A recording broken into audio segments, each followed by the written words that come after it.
Welcome back, free thinkers. In part 4 of this foundational video series, I'm going to be covering how the meaning of a single word has been so perverted over the centuries that it has literally torn the fabric of civil society apart at the seams.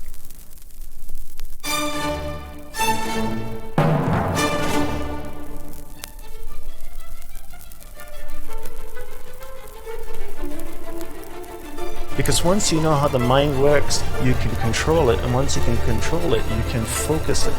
You can't focus or concentrate something you don't understand.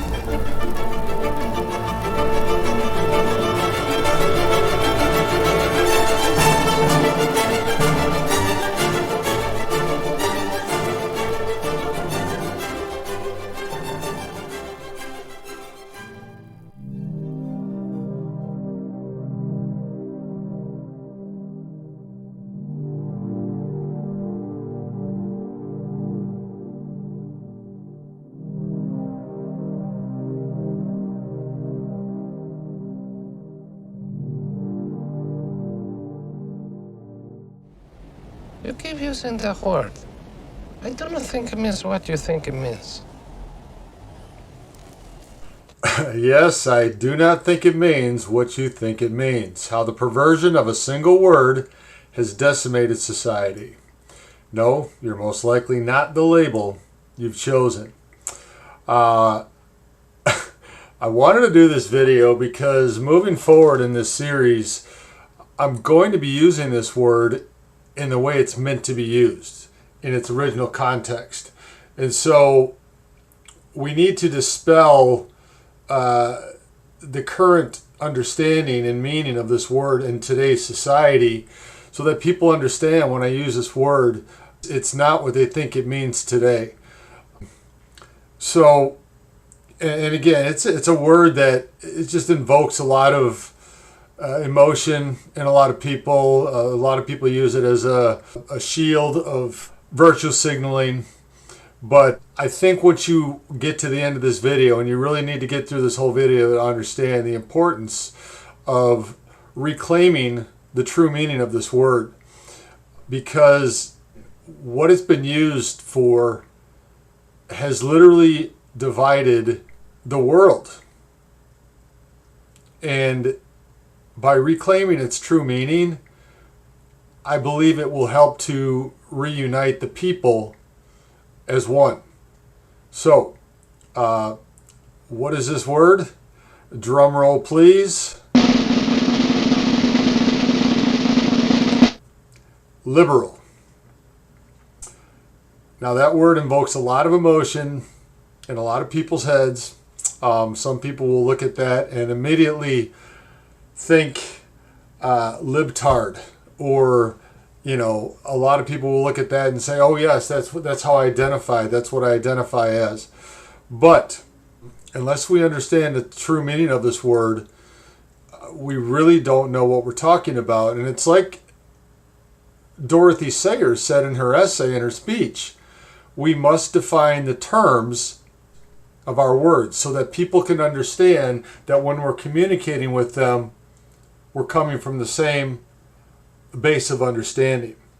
So this video is broken down into 3 parts. The first part is about the modern definitions and the perception of its meaning in today's world. Part 2 is going to be the classical definition and understanding of the word. And then part 3, we're going to look back at the etymology of this word and truly get down to what this word really means and why it's so important to reclaiming our power from the predator class that has completely perverted the meaning of this word. So we'll start off here with a definition from the American Heritage Dictionary, 5th edition. Again, this is the current definition. Now we're going to go through these, and I'm going to comment on these definitions, and I guess maybe fact check them a little bit to see if the definition actually fits what people claim it is. Favoring reform, open to new ideas, and tolerant of the ideas and behavior of others. Yes, they all favor reform. that's all they want to do is keep reforming society, when what we really need to do is restore society back to natural law. We don't need to reform anything. We need to restore traditional values. And yeah, we need to be open to new ideas that will break the mold of the ideas that have been indoctrinated into our minds so that we can break free. So, tolerant of the ideas and behaviors of others, I don't know, but most of the people who label themselves as liberals today are among the most intolerant people I have ever seen out there. They are only tolerant of you if you believe everything that they believe. So this idea that liberals are tolerant, modern liberals are tolerant, is a bit of a logical fallacy. Not bound by traditional thinking and broad-minded. I'm going to get to that at the bottom here. I'll expand on that at the bottom. Of relating to or characteristic of liberalism. Okay, thank you, Captain Obvious. Number 3, of designating or characteristic of a political party founded on or associated with the principles of social and political liberalism, especially in Great Britain, Canada, and the United States. This right here is where and why the meaning of this word has been perverted. It's been used to force a political and economic ideology on the people, when once you understand the true meaning of the word, it shouldn't have anything to do with politics at all. So again, you're going to see in the next part 2, how it was essentially hijacked by, well, you'll see. Tending to give freely and generous. This is another one. Now, when you say, oh, someone's a liberal giver or whatever, yeah, that sense of the word. But if you apply it to those who, again, accept the label as their identity, it doesn't hold up to scrutiny. Let's take a look from Pubmed.gov. Are conservatives more charitable than liberals in the U.S.? A meta-analysis of political ideology and charitable giving. The abstract goes on to state, our meta-analysis results suggest that political conservatives are significantly more charitable than liberals at an overall level.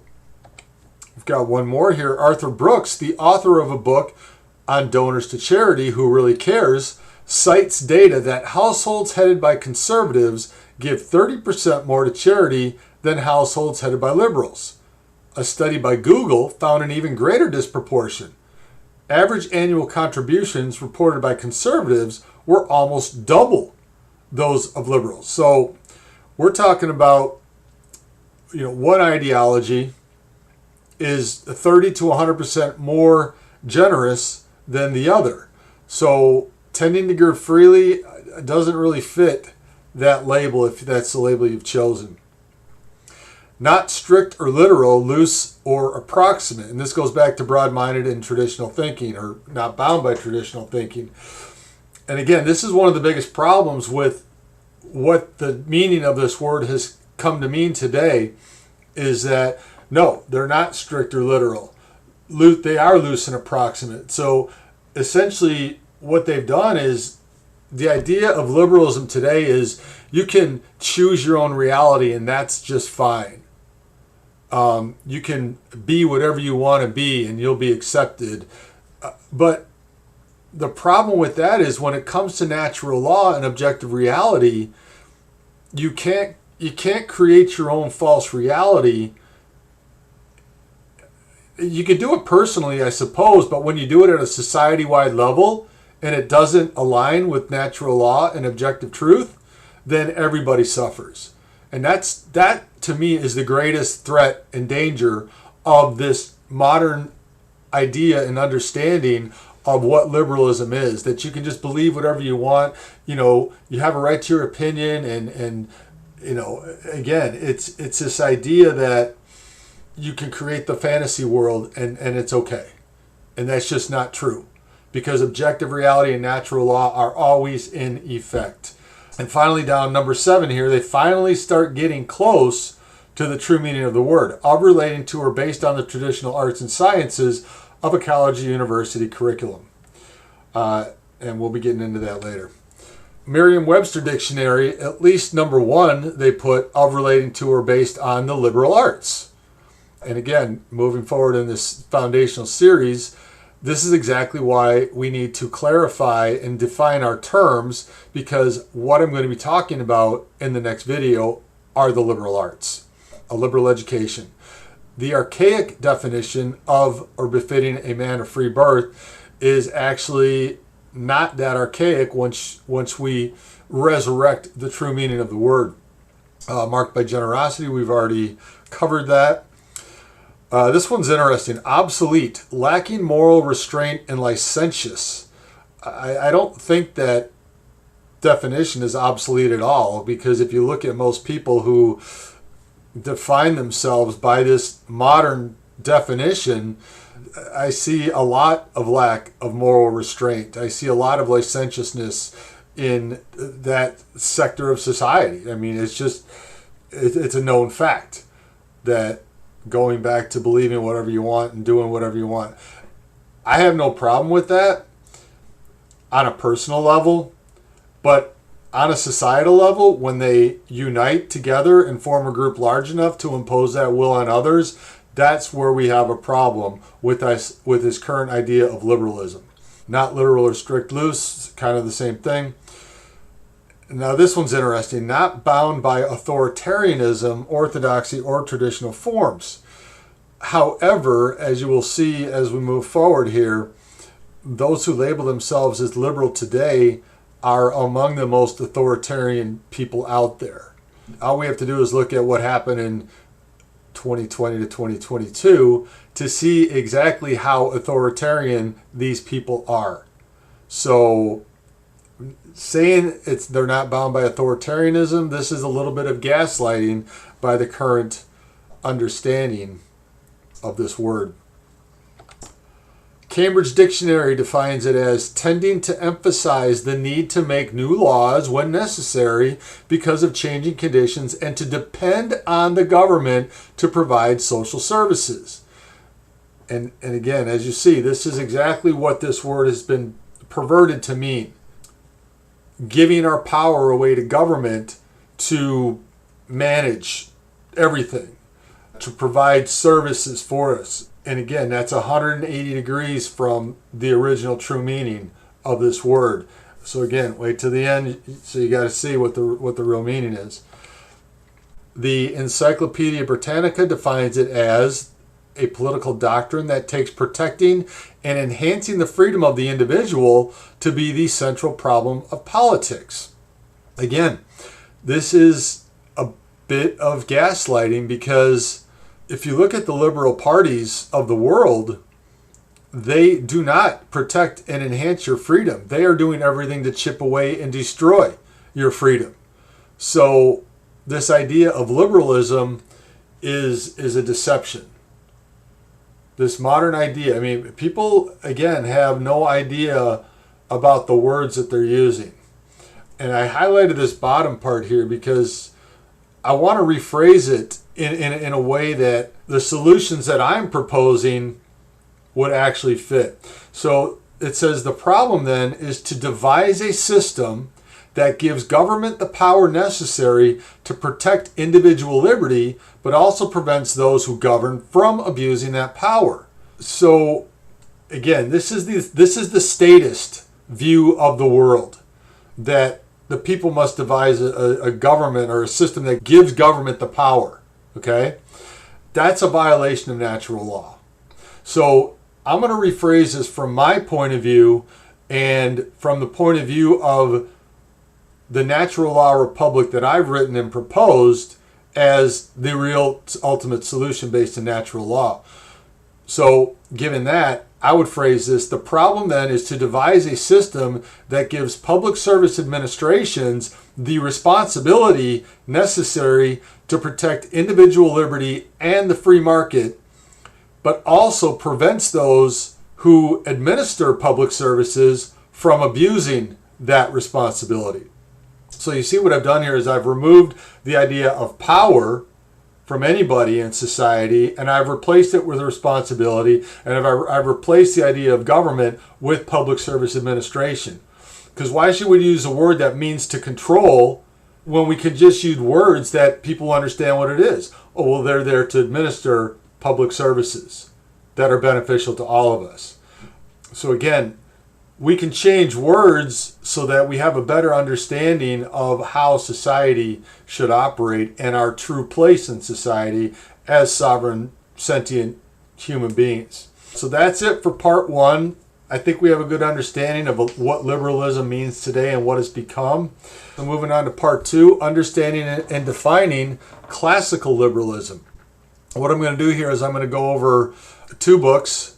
The first one written by Ludwig von Mises, Liberalism in the Classical Tradition, and the second book, Classical Liberalism by Charles Siegel. So what we're going to do now is show you how the original understanding and meaning of this word was hijacked and taken over in the last century, essentially. This is from the preface of the book by Ludwig von Mises. It was originally published in 1927, but I'm just going to read this. The term liberalism, from the Latin liber, meaning free, which is only half of the meaning, referred originally to the philosophy of freedom. It still retained this meaning in Europe when this book was written in 1927, so that readers who opened its covers expected an analysis of the freedom philosophy of classical liberalism. So 100 years ago, people still understood the true meaning of this word. Unfortunately, however, and this is important, in recent decades, liberalism has come to mean something very different. The word has been taken over, especially in the United States, by philosophical socialists and used by them to refer to their government intervention and welfare state programs. So there you go. This was the perversion of the meaning of this word and ideology. And again, as we move forward, you're going to see exactly how bad it's become. Former U.S. Senator Joseph S. Clark Jr., when he was mayor of Philadelphia, described the modern liberal position very frankly in these words. To lay a ghost at the outset and to dismiss semantics, a liberal is here defined as one who believes in utilizing the full force of government for the advancement of social, political, and economic justice at the municipal, state, national, and international levels. So again, this is a liberal idea. We're going to use the full force of this government, this illegitimate government power to impose our will on you. Now, they say it's the advancement of social, political, and economic justice, but again, that's part of the deception. He continues, a liberal believes government is a proper tool to use in the development of a society. Now listen to this part. This is where they throw the line out to reel in the people from the other side of the political spectrum, which attempts to carry Christian principles of conduct into practical effect. So now they're taking essentially the traditional meaning of the word and trying to move it into what they're defining it now as government intervention in creating this system of justice for everybody. But again, as we've seen over the past 100 years, it's not at all. There really is no true justice in the world, and it's only getting worse. Mises had decided that the advocates of freedom and free markets should not relinquish liberalism to the philosophical socialists. And that's what I'm proposing here, is that we reclaim the meaning of this word to those of us who truly understand what it means and label those who have claimed it or hijacked it as what they truly are. Mises wrote that advocates of the freedom philosophy should reclaim the term liberal, because there is simply no other term available to signify the great political and intellectual movement that ushered in modern civilization by fostering the free market economy, limited government, and individual freedom. And again, this is where Mises and I part ways, because his idea of limited government and my idea of limited government are a lot different. But again, if you've looked at my work, you understand where I'm coming from there. Driven by the logic of his scientific reasoning to the conclusion that a liberal society with free markets is the only road to domestic and international peace and harmony, he felt compelled to apply the economic theories he expounded to government policy. But he also presents, more explicitly than in any of his other books, his views on government and its very limited but essential role in preserving social cooperation under which the free market can function. So again, this is where we agree. He calls it government, I call it public service administration, and I set up a completely different system that does truly preserve the free market. And it creates an equal playing field for everybody. But again, you have to look at my other work to understand that. Mises' message, this is important, that ideas rule the world, runs as a constant refrain throughout all of his books. The ultimate outcome of the struggle between liberalism and totalitarianism, he wrote back in 1927, will not be decided by arms, but by ideas. It is ideas that group men into fighting factions, that press the weapons into their hands, and that determine against whom and for whom the weapons shall be used.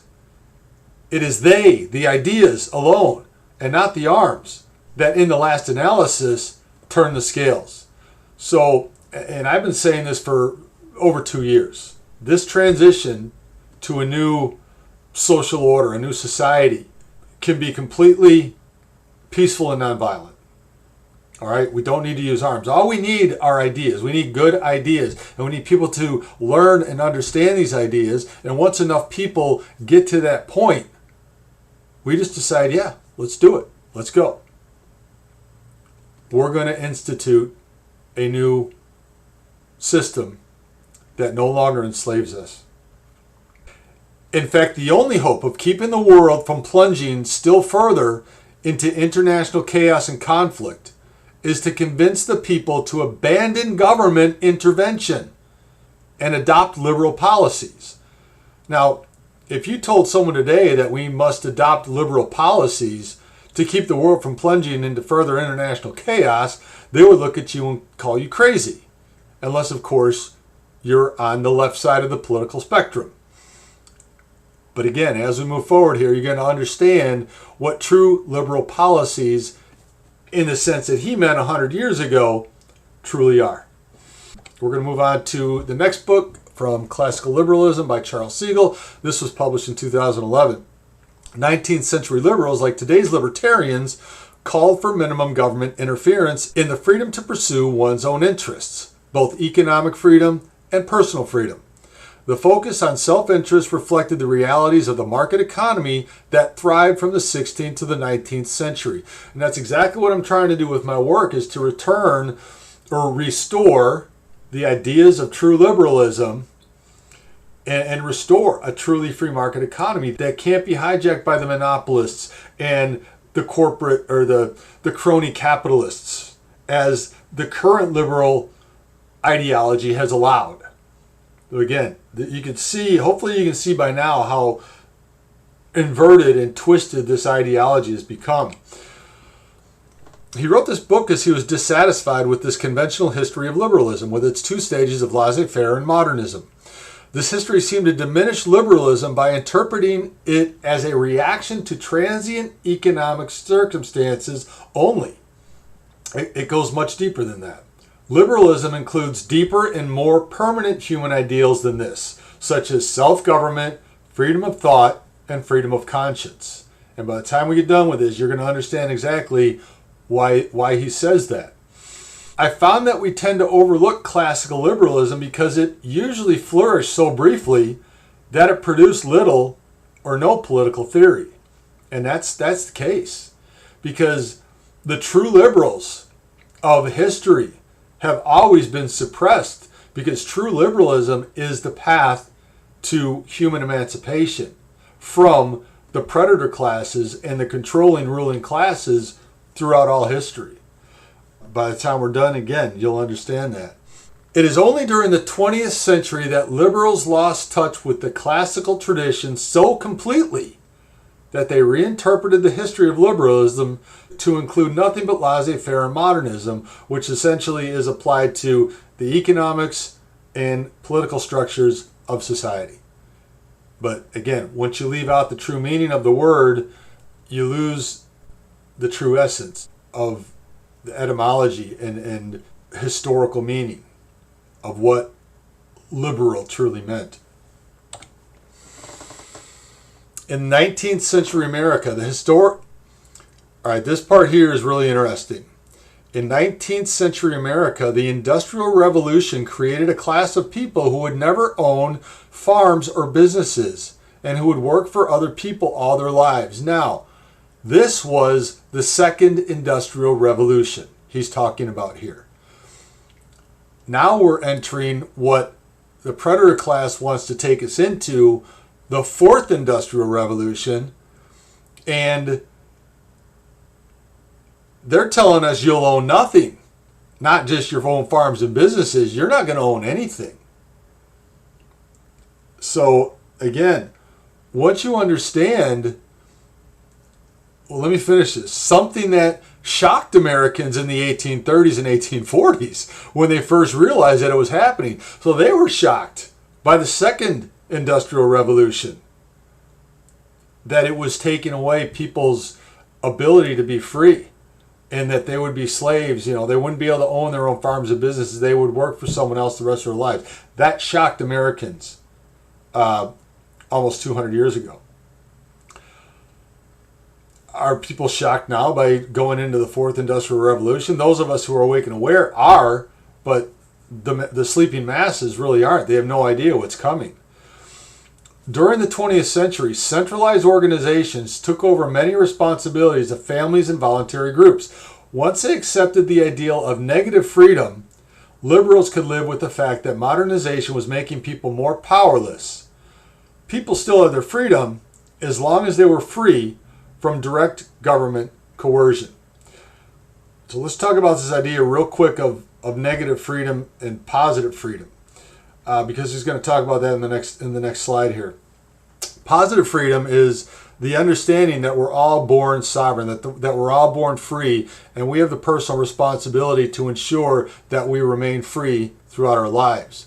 Negative freedom, and this is where liberalism was hijacked, was the idea that we can give some of that power away to an external force and they would ensure that we remained free, that they would protect us. And again, this is this externalization of power to other forces that is so dangerous in allowing government to become what it's become. I'm going to read this whole thing in addition to the highlighted part. Classical liberals believed that a free nation had to be concerned with the character of its citizens. So again, classical liberals were concerned with true character. All right? What's in your mind? What's in your heart? Because people must rise above self-interest to govern themselves. So now you're starting to understand what true liberalism, what classical liberalism really means. Jeffersonians wanted to preserve an economy of small proprietors and farmers precisely because they believed that managing their own businesses would help Americans develop the virtues that they needed as citizens. They believed that in Europe, industrialism was degrading workers by turning them into lifelong employees with a servile character that was incapable of self-government. And it was this idea right here that was the impetus in founding the American Republic. This idea that we have to take control of our own lives. We have to self-govern. And they set up this system that was supposed to allow that. But again, that system has been hijacked and taken over. And just an interesting side bit here. One of the first printed currencies in this country, in fact, one of the first mottos of this country was mind your own business, or mind your business. I believe it was. Because, again, that's what they thought built character, was minding your business, doing your own thing, being self-governing. By the end of the 60s, though, modernist liberalism had replaced moral liberalism almost entirely. as rapid post-war economic growth modernized virtually every aspect of life. Modernist liberals wanted the federal government to fine-tune the economy and to provide everyone with jobs, child care, education, and health care. So again, this is the rise of the nanny state. It all happened in the last century, and the accelerator was put to the floor in the 60s. And this is the ideology that most people who label themselves as liberals today are operating under. That government should be our big daddy, government should take care of everything, and that if we just vote for more government and vote for more taxation, that they'll fix everything. Obviously, that's a broken system. It will never work, and we will never be free under this system of modern liberalism. Because they focused on these negative freedoms, modernist liberals tended to ignore the much greater threat to freedom from a centralized economy that makes people powerless and dependent. That's exactly what I just explained. We need to get back to the idea of positive freedom, that we have the sole responsibility for our freedom. We must govern ourselves. We must take control back of our lives and remove what I've been saying over and over again. Dismantle and abolish the legacy systems of enslavement that the modern liberal ideology has allowed to fester like a cancer in our society. And this right here is essentially the goal of what I'm trying to do with my work in proposing a natural law republic.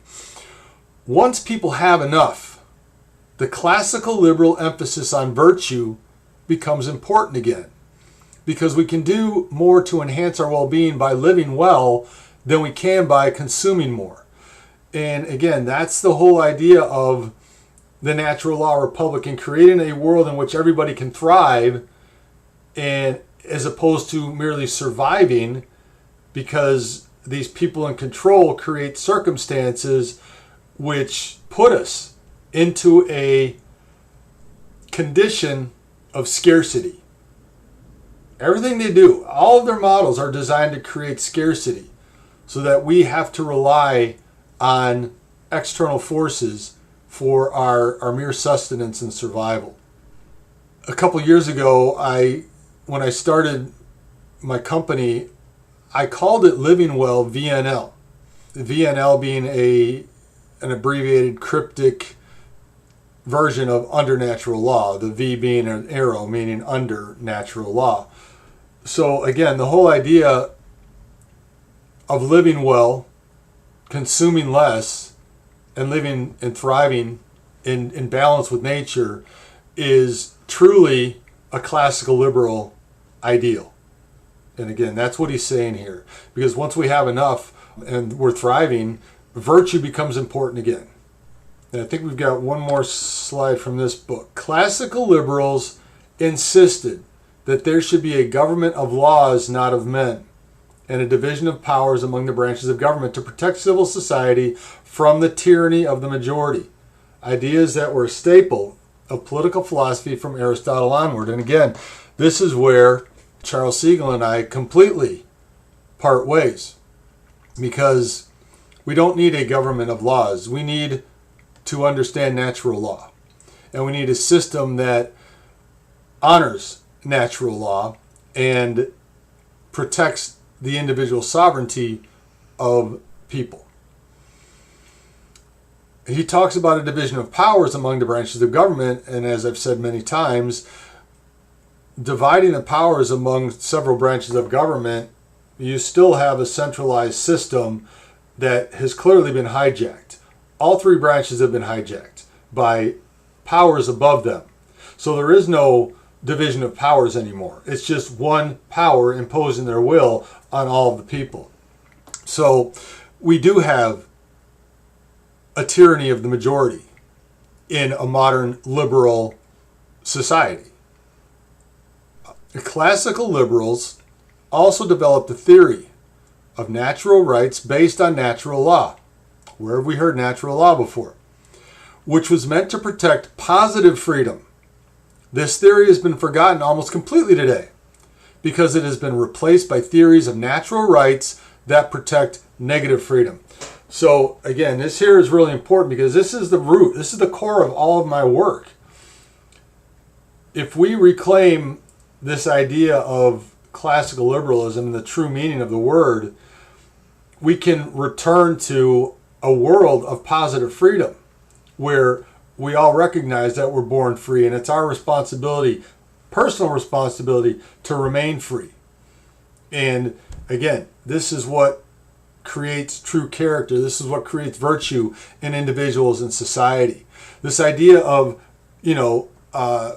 outsourcing freedom to the government, for them to protect our freedoms, for them to protect it. That's the modern idea of liberalism that needs to be stopped and taken away. And people need to truly understand what liberal means. So, moving forward to part 3. So, what is the true meaning of liberal? And as I've already stated, it does mean free. But there's another piece of the puzzle that I haven't covered yet, and this is going to tie everything together. We can look back to Black's Law Dictionary from 1910, originally published in 1891. And there's a definition in here, as we will see, that liber means a book. But they also use the same word, as we can see on the right here, for free. So, they use the exact same word for book as they used for free. There must be a correlation if they're using the exact same word to describe two completely separate things. Can we agree on that? So, let's go back a couple thousand years and imagine what life was like back then. As opposed to today, when any jackass can write and publish a book full of lies, propaganda, and disinformation and sell it to millions of people who will eat that up as truth. 2,000 years ago, books were only created to record knowledge. They were a repository of knowledge. They took days, weeks, and months, sometimes years to write. They were written by the monks in monasteries. Books were the repository of all known knowledge. That's how important they were. So books 2,000 years ago equated to knowledge. So how do we get from knowledge to freedom? Well, let's look a little bit deeper into society 2,000 years ago. Slavery in Rome. Slavery in ancient Rome played an important role in society and the economy. Accountants and physicians were often slaves. Slaves of Greek origin in particular might be highly educated. Slaves were considered property under Roman law and had no legal personhood. Most slaves would never be freed. So what do we have here? First of all, we've got personhood and Roman law, and we all know, if you're any semblance of awake today, we know this idea of legal personhood under the Roman legal system that we're still operating under today is that straw man that's created at birth. And that is essentially what is enslaving everybody in this current system. It's this legal personhood. And just like 2,000 years ago, most of you will never be freed unless we start learning how to free ourselves. Slavery is a state that is recognized by the ius gentium, in which someone is subject to the dominion of another person contrary to nature. So right here it states that it's unnatural to be subject to the dominion of another person. But slavery was an aspect of the customary international law held in common among all peoples. The law of nations was neither considered natural law, thought to exist in nature and govern animals as well as humans, nor civil law, belonging to the emerging bodies of laws specific to a people in Western societies. All human beings are born free under natural law. Where have we heard that before? But slavery was held to be a practice common to all nations, who might then have specific civil laws pertaining to slaves. So, again, they're saying right here, to be under the dominion of another person is in violation of natural law. And that's what I've been saying for a long, long time. Anything in violation of natural law needs to be abolished if we're ever going to be free. Moving on. In Roman times, the persona gradually became synonymous with the true nature of the individual, but the slave was excluded from it. He does not own his body. He has no ancestors, no name, no goods of his own. All right, again, let's pull this ancient ideology back to the future, back to current times. What are they doing with this idea of digital twinning? You're creating a new persona in the digital space.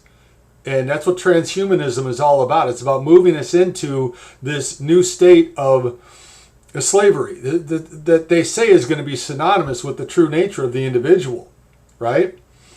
We've also been told that we will own nothing.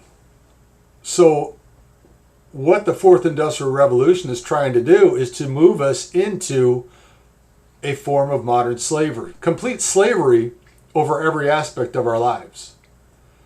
That's the danger of losing the meanings of words over centuries. Rome differed from Greek city-states in allowing freed slaves to become citizens. This is where we're going to put everything together. Now, we understand that the word liber was used for two completely different things, for book and for free. Now, in Rome, as opposed to the Greek city-states, where you weren't allowed to ever be freed, they allowed slaves to become citizens. But they didn't allow just any person to become free, to become a citizen, to be liberated. There's that word, liber. If you were ever going to be freed in Rome, they would only free you if you actually were knowledgeable, if you had knowledge, if you showed promise to become a productive citizen. So there's your key right there. There's the tie between book, liber, and freedom. To be liberated, you had to be knowledgeable. You had to show promise, because they just didn't let any dumb person, especially at that time, most people were illiterate and they didn't know how to read and write. So those who learned the liberal arts were eventually freed. And that was the only way to become free. To be liberated meant to be knowledgeable. So, are there any other ancient texts, ancient wisdom that might point us to this idea that being liberal means being knowledgeable? I don't know, let's take a look. We might find some things in the Bible that would lead us to this same conclusion. Let's take a look at Hosea 4:6. My people are destroyed for lack of knowledge. Because thou hast refused knowledge, I will also refuse thee that shalt be no priest to me. So again, without knowledge, you can't be a priest, you can't be a teacher. In Rome, you couldn't be a citizen without knowledge. And seeing thou hast forgotten the law of thy God, I will also forget your children. Rejecting natural law, which is the law of God, incurs penalties on those who reject it, who refuse it. So my people are destroyed for lack of knowledge. That's pretty much cut and dry. And it's true to this day. Look at the people in the world who are hurt because they haven't sought the knowledge that they need to protect themselves, to align with natural law so that they're protected.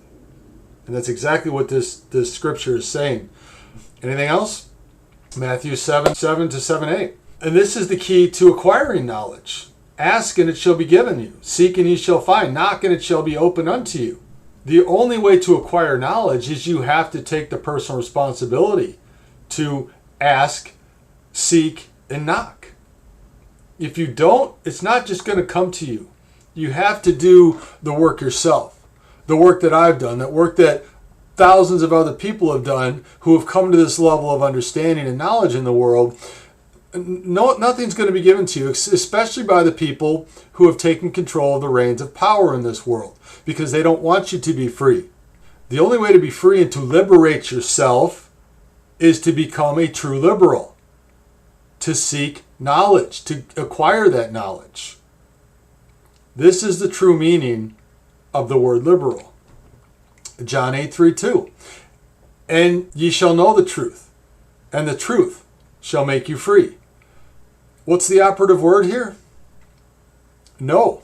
You can think you know the truth, but unless you actually know the truth, you're not truly free. So again, the key here is to know the truth. You have to seek it. You have to understand it. You have to internalize it. And then, if enough people do this, if we reach a critical mass of people willing to do this, we can all be free. Romans 12:2. Be not conformed to this world, but be transformed by the renewing of your mind, that ye may prove what is that good and acceptable and perfect will of God. What's the perfect will of God? That's natural law. So we live in a world where people are conformed to the patterns of this world. It's like that Krishnamurti quote, it's no measure of health to be well adjusted to a profoundly sick society. But look at this world. Everybody's conformed to this world. You have to be transformed by the renewing of your mind. How do you renew your mind? You have to go through this curriculum. You have to understand that seeking truth and learning the liberal arts is the path to freedom. This is the key to everything. Galatians 6:7. Be not deceived, God is not mocked. For whatever a man soweth, that shall he also reap. And this again, this is consequentialism. This is what I'm telling you about natural law. It's always there. Natural law is God is natural law. It's always there. It's omniscient. It's omnipresent. It's omnipotent. Okay? You can't fool it. We are going to reap whatever we sow in life. And if we don't have the knowledge to avoid the negative circumstances, we're going to continue to suffer the consequences over and over and over and over and over again. You know, again, that's what this channel is all about. It's about showing you how we gain that knowledge, how we unite, how we overcome. And the only way to do that is to ascend to higher levels of consciousness, to gain that knowledge that will truly set us free. And we will know the truth. We will be set free once we know the truth. And that sets up the next video, because the next video is teaching the liberal arts and how we get to truth. Once you understand the language arts, grammar, logic, and rhetoric as the road to truth and how it all works to discern truth from fiction, you'll understand why I've done all these videos before I move forward and do what I intend to do with this channel. I had to lay this foundation for everybody so that once we move forward, you understand where I'm coming from. You understand the historical meaning of everything. You understand the importance of everything. And you truly understand that the word liberal has been completely perverted, completely inverted, and hijacked from its true original meaning. So in conclusion, thus, the true meaning of a liberal is one to whom the truth matters, one to whom seeking truth is a top priority in life, and one whom has acquired the necessary tools of the liberal arts so as to discern truth from fiction and gain the knowledge necessary to become a completely free sovereign and autonomous individual who has absolutely no desire to impose their will or the will of government on others. So now you know. I hope you enjoyed this video. I hope it was empowering. And, you know, this is an olive branch to every person out there today who accepts the label of liberal, that defines themselves, that identifies as a liberal today. If this doesn't define you, you're not truly liberal, because what you're identifying with is essentially someone who is intolerant, who is regressive, and who is an authoritarian control freak. That is essentially what modern liberalism is. If you want to be considered a classical liberal, this is what you need to do. You need to understand that we're not here to fight. I'm trying to unite people. If you look at this definition, most conservatives today are more liberal than any liberal out there. So again, if we can drop the current definition of this word and understanding and unite under its true meaning, we can unite the left and the right and create a force large enough to break free of this system that's imposing its will on us and create a new world of complete freedom for everybody. And that is the whole reason for my being. That is the whole reason for my life's work, is to destroy these divisions and unite people, because the truth is all that matters. I say that all the time, and the truth is the word liberal comes from book, knowledge, freedom. Without knowledge, we don't have freedom, and we're enslaved by the lies that are told to us by those ruling the world right now, the predator class. So again, I am a true liberal in every sense of the word. I understand all of this. I live my life by these maxims, and again, I've done the work. So I'm a true liberal who admires many conservative values. We can unite under one banner of truth, and that will free humanity. Wrapping it up, it went a lot longer than I wanted to. I apologize for the length. Moving forward, the next video is probably going to be the same length, a crash course in critical thinking, but I need to do it justice. After that, they should all be right around 10 minutes or shorter. So I love you guys. Please like, share, subscribe. I want to hear your comments on this topic below. What do you think? Did you learn something today? That's it. I love you guys, and we will see you in the next video. Take care. Bye-bye.